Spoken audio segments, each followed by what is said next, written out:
Hey guys, I'm making this video because I'm likely going to be home on Thursday, April 11th, with a sick kid. She's not feeling well. She's been home all day today. So likely going to be home with her tomorrow, but I don't want to stop the fun of learning. So here we are with a video. This will be an assignment. I'm going to leave the notes with a sub for you guys.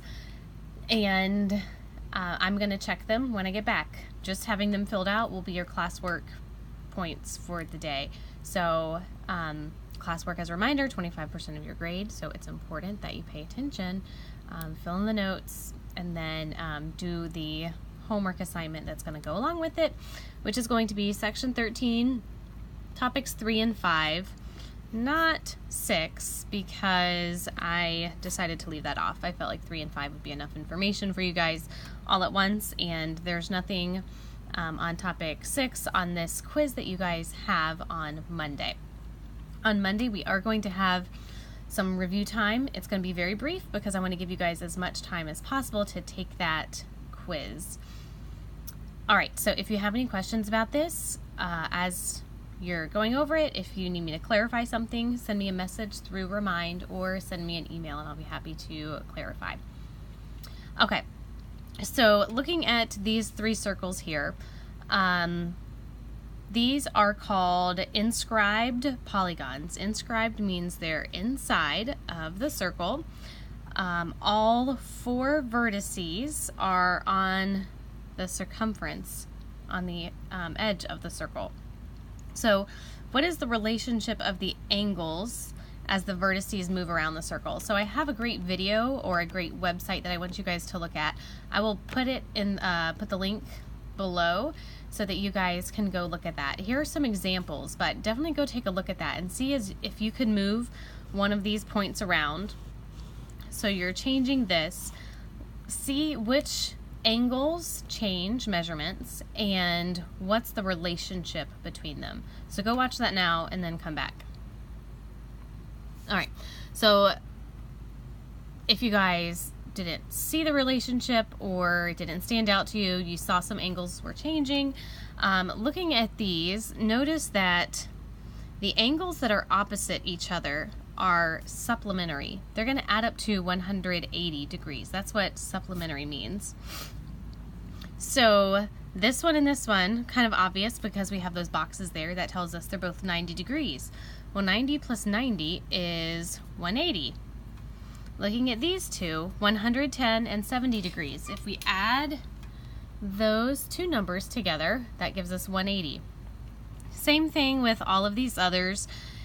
This is 60 and 120. Add those up, 180. 55, 125, 180. And lastly, 95 and 85. That adds up to 180. 85, 95 over here, 180. Not to scale. I just did my best drawing these. I had to handwrite these because my printer at home has decided to die. So, working with what I have. All right, so what is the relationship of the angles as the vertices move around the circle? Well, this is at such a weird angle. I wish you guys could see the setup I have here. It's hysterical. I'm not going to be a professional YouTuber anytime soon. The opposite angles are supplementary.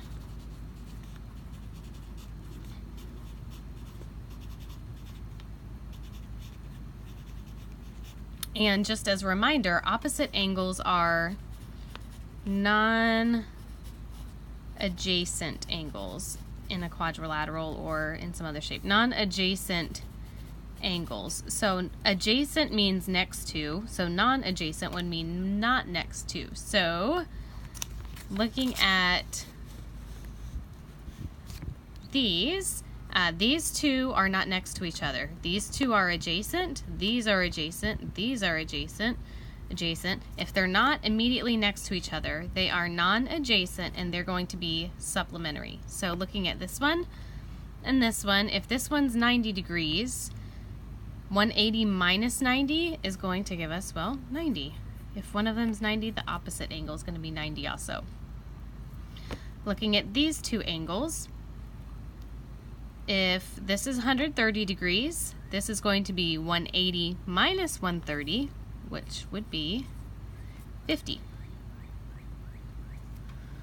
All right, let's take a look at this one.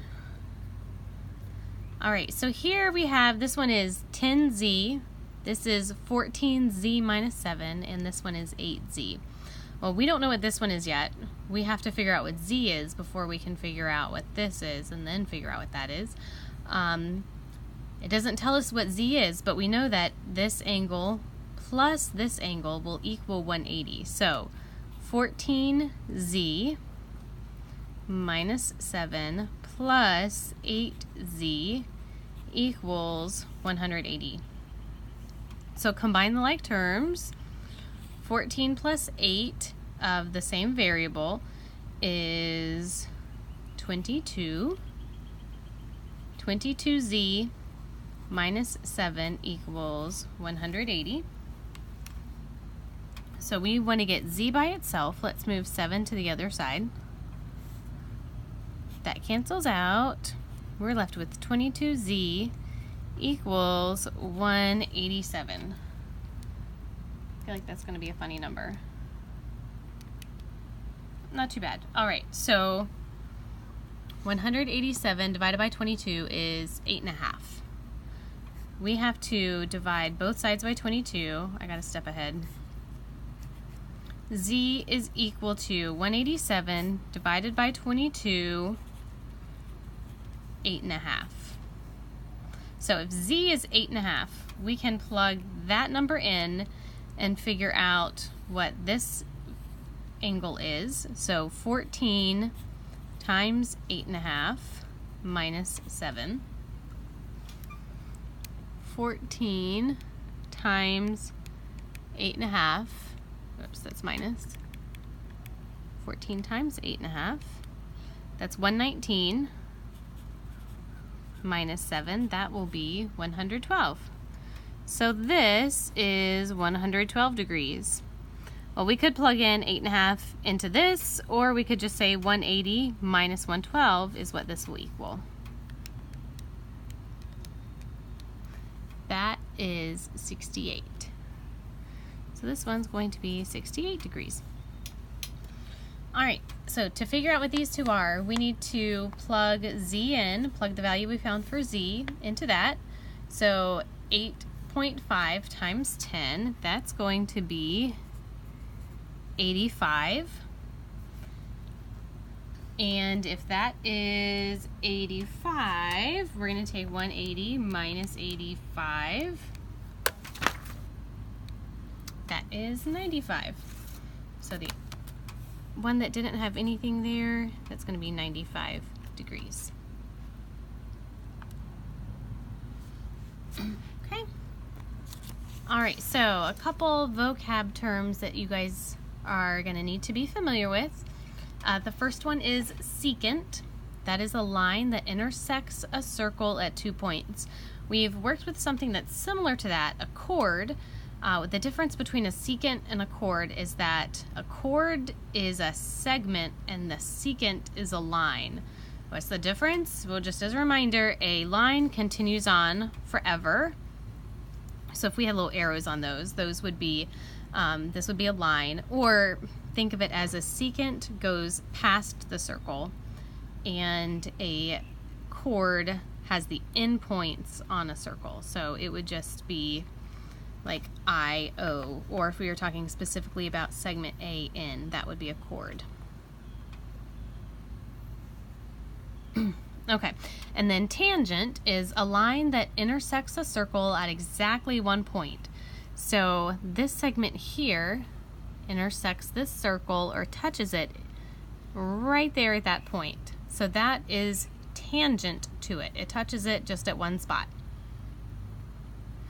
All right, so looking at these segments, let's label them. IB, from here to here, that is the radius. It goes from the edge of a circle to the midpoint. That's the radius. If you go from the edge of a circle all the way across through that midpoint, IO, that's the diameter. just as a reminder, the relationship between diameter and radius. The radius is half of the diameter. Diameter is made up of 2 radii coming together. All right, AN from here to here, it has endpoints on the circle, so that one is a chord. And RS from out here to out here, because it goes through the circle and past it, that is a secant.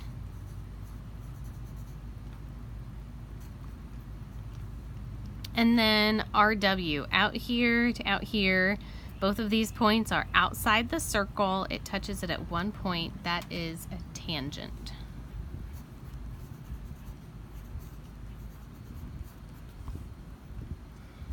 All right, and another theorem that you guys need to be familiar with. If a line is tangent to a circle, then the radius is going to be perpendicular to the line at the point of tangency. What the heck does that mean? Okay, so let's look at this. The point of tangency is just a fancy way of saying where the tangent touches the circle.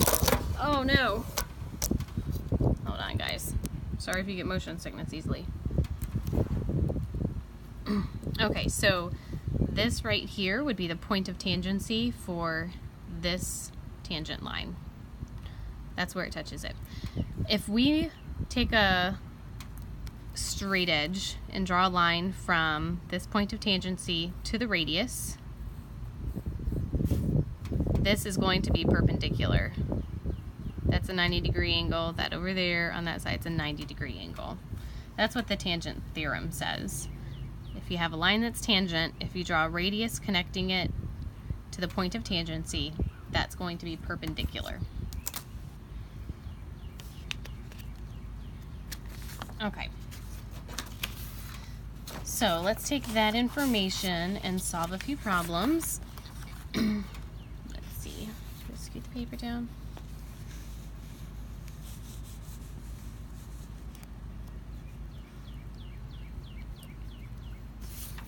Okay, looking at this first one, solve for x. Okay, so we know that if we're told this is tangent, it touches that circle just exactly right there. That means this is going to be a 90-degree angle, and if we have a 90-degree angle, we can solve for a missing side by using Pythagorean theorem. So this would be A, that would be B, and then x is C. We can just call it x. That's the variable we're solving for. So we're going to say 14 squared plus 48 squared equals, I'm just going to call it x squared instead of c squared. Okay, so 14 squared is 196. 48 squared, I don't know that one off the top of my head, 2,304. Those added together equal x squared. So I'm going to take 2,304 and add 196. 2,500.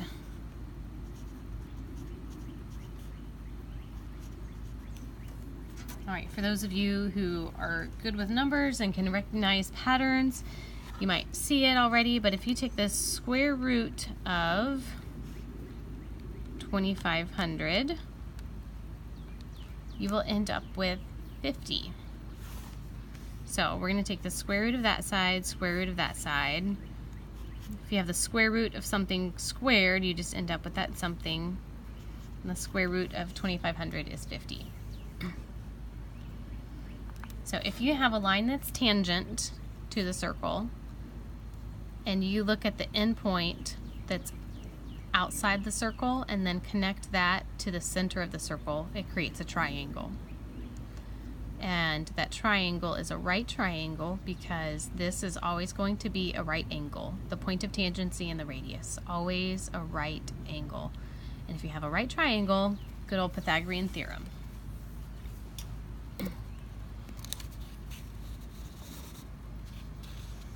Okay, so another theorem you guys need to be familiar with is the tangent segments theorem. If two segments are tangent to a circle from the same exterior point, then they are congruent. So an exterior point is just a point outside the circle. So this up here, that would be an exterior point. This, an exterior point. So if two segments are tangent to a circle from the same exterior point, both of these are tangent to the circle from the same point, then these have to be congruent. If things are congruent, that means we set them equal to each other. So for this one, if they said find the length of each of the segments, we would say 12x minus 33 equals x. Combine like terms, I'm going to move x over here, so subtract x from both sides. That's going to give me 11x minus 33. Well, we had x minus x, so what do we end up with over here? Well, for now we just have 0. It's fine to have 0 on one side of the equation. We're going to move 33 to the other side. It's being subtracted here, so we add it. Negative 33 plus 33 equals, cancels out. That equals 0. Okay, so over here we end up with 33 equals 11x. Okay, but we want to get x by itself, so divide both sides by 11 because we have 11 times x. And we want 11 by 11 to cancel out. That gives 1x. And then 33 minus 11 is 3. Alright, so if we plug this value into this, oh wait, that's already x, so we solved for the length of that one. X is 3. And this one's going to be the same value because they're congruent. They are both tangent to the circle from the same exterior point. But let's say this was something more complicated than just plugging it in. We would say 12 times 3 is 36. And then minus 33 is 3. So just showing you it's congruent. All right, looking at this problem, we have a lot of tangent lines, a lot of lines and segments that are tangent to the circle. The instructions for this one are to find the perimeter.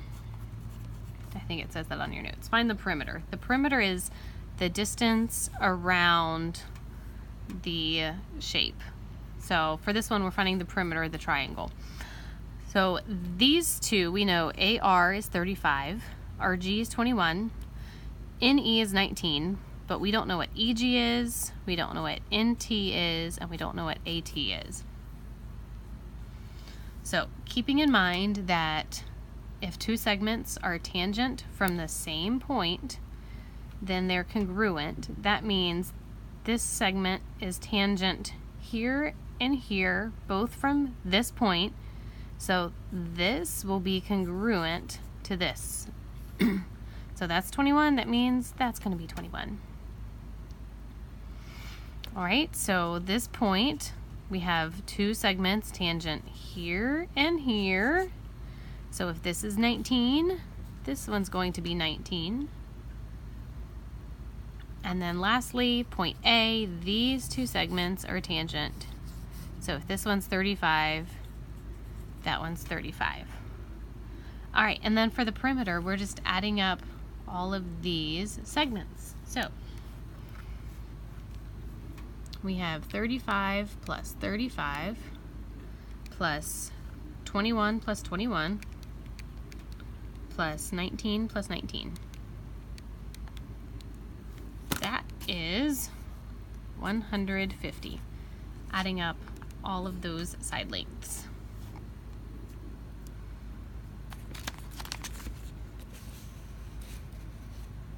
Okay, and the last thing on your notes, right, if the diameter of a circle, diameter goes all the way through from one side to the other and goes through the midpoint, so we should have a midpoint there just so you know that's the diameter. If the diameter of a circle is perpendicular to a chord, keep my papers from blowing away. Then the diameter bisects its chord and its related arc. Bisects, what does that mean? Anyone remember? It means cuts it in half. Half means 2 equal pieces. So looking at this diameter, if we're told that this is perpendicular, then that means it cuts the chord in half. That side is congruent to that side. And it tells us that this arc right here is going to be congruent to that arc right there. So if we were told the whole thing is, I don't know,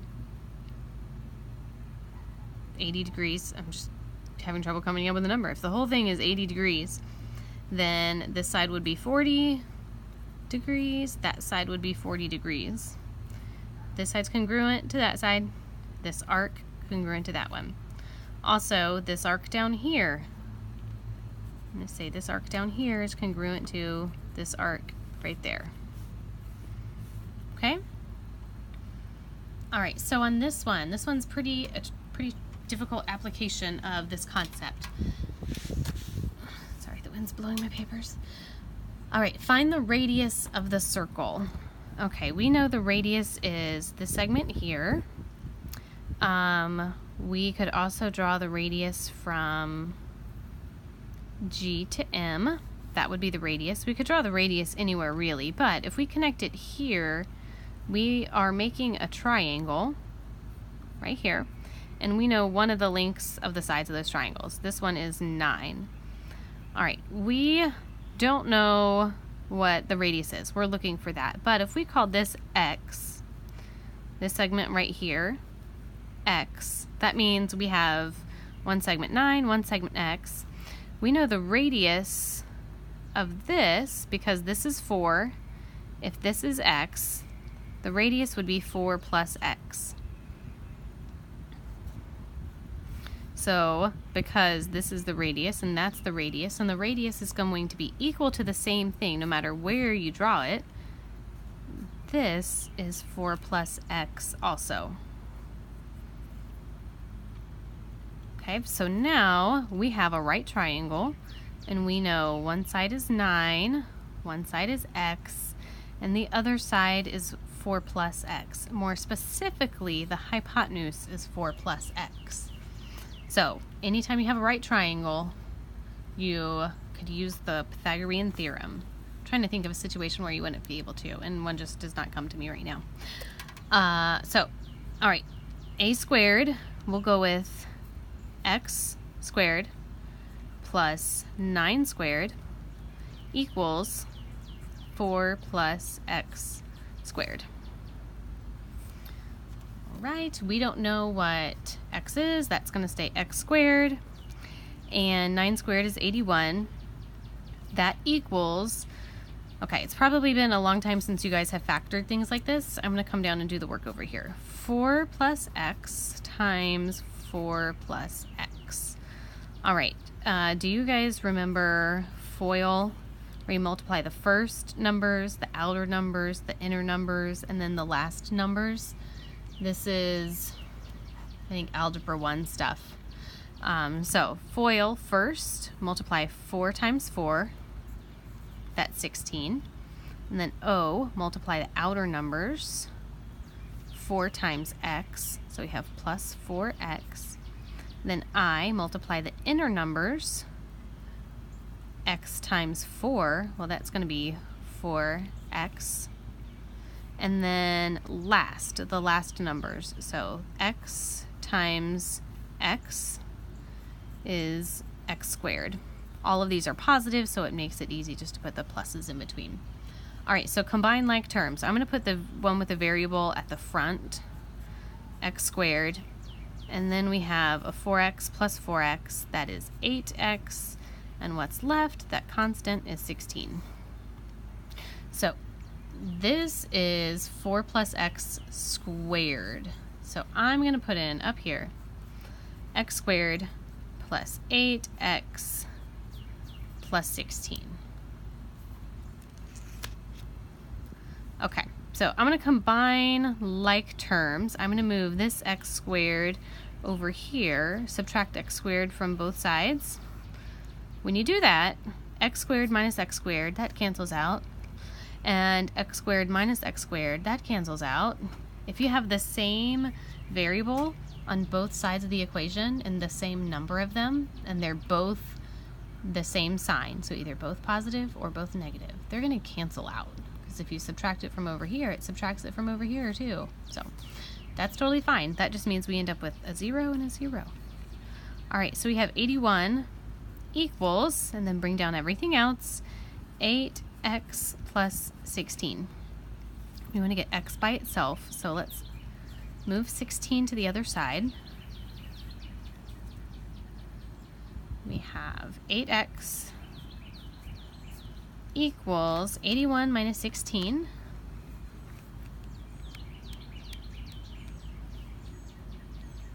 is 65. Right, and we would need to solve for x, so divide both sides by 8. That cancels out, and then we end up with x is equal to 65 divided by 8. Not a whole number, so it's going to be a decimal or a fraction, 8.125, which is 8 1/8. We'll just leave it as 8.125. So the radius of the circle is 4 plus x. So we have x is 8.125.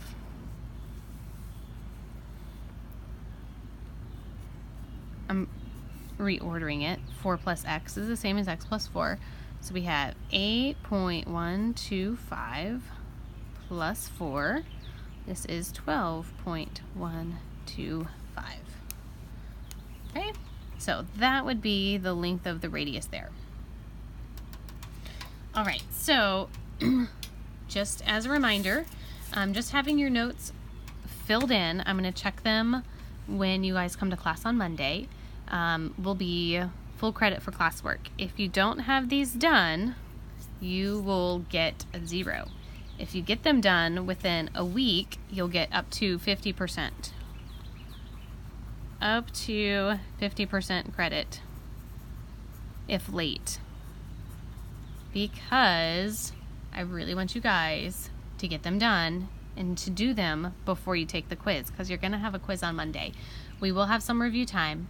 I feel like this stuff is simple enough that you guys would understand it, should understand it. But again, if you have any questions, let me know. As a reminder, your homework is going to be section 13, topics 3 and 5.